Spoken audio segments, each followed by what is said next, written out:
Hi, my name's Stephen Fitzsimon from Melbourne Real Estate, and I'm here today to show you what we do at a pre-settlement inspection. So this is an important opportunity where we can inspect a property for any defects that are still outstanding from the works that the builders have done for a property that's nearing settlement.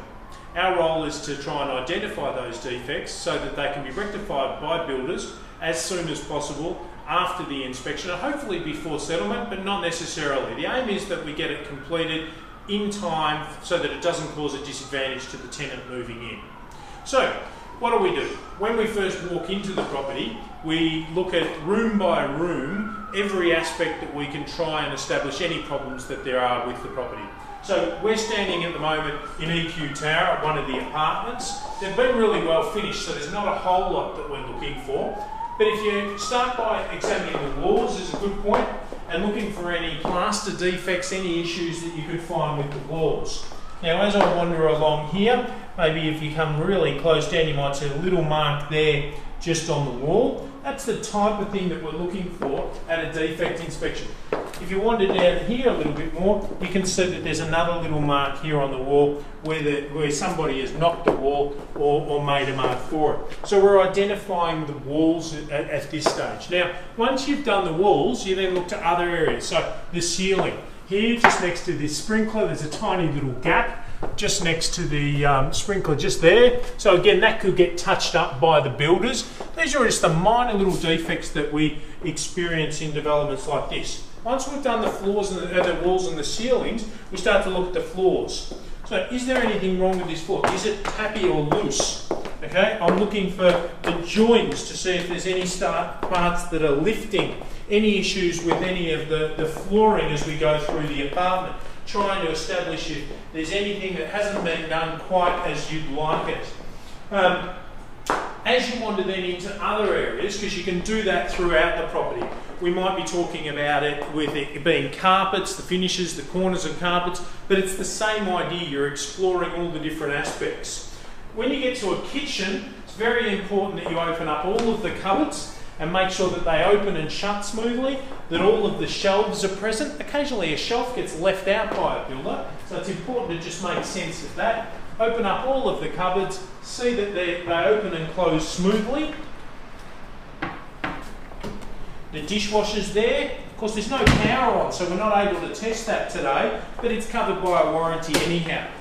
You go through, check that all the soft closes work on the cupboards and so forth. Open up the oven, see that it all seems to be in operational order.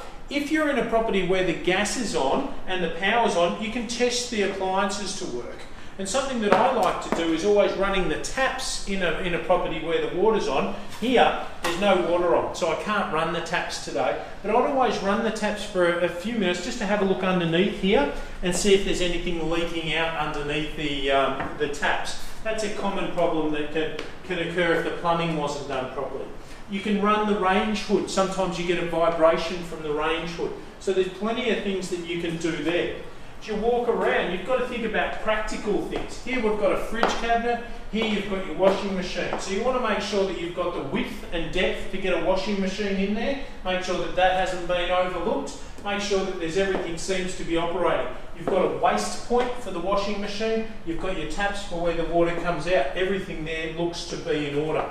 The fridge cavity, great, there's space there for a fridge to go in. Everything looks in order. So these are the things that I'm looking for when I go into a kitchen. Does it work? Is it practical? Is everything that should be there? Now moving into the bathroom, okay, it's more test and trial. Okay, if I walk in here, can I shut the door and lock it? Does the locking mechanism work? Is the paint finishes, the floor finishes, all of that stuff, are they all correct? If I open the door, does it bang on anything? Is there a door stop that prevents it from banging onto a towel rail or anything along those lines? And in this case, there is.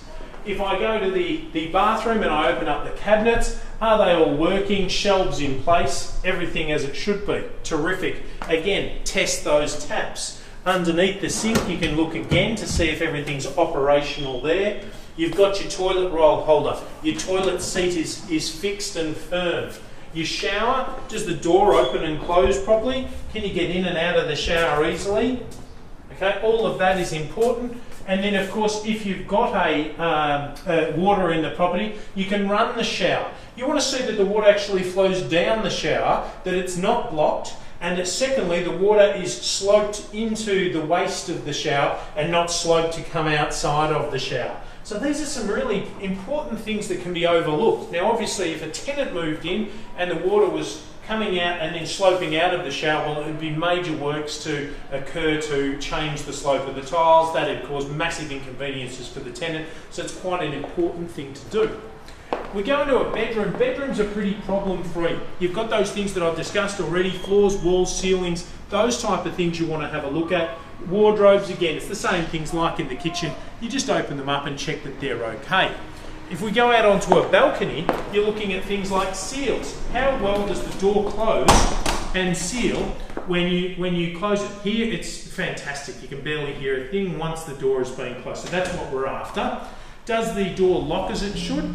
Is the balcony finished as it should? So you walk outside, and I have a look around in the ceilings, the walls, having a look at the window seals, and also the seals underneath the balcony here to make sure that they are in operational condition and working under there. So if they are all working, being painted, being covered off on, well then you can tick them off as being satisfactory.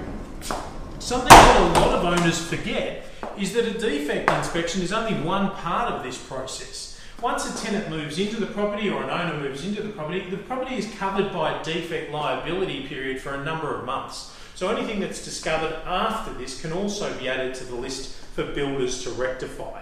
So whilst it's a great opportunity to have a look through a property and make sure that everything's ready for a tenant, it's certainly not the be-all and end-all. If something else does arise, you've still got that liability period to make sure that they're fixed up before the builders leave the site and let you go.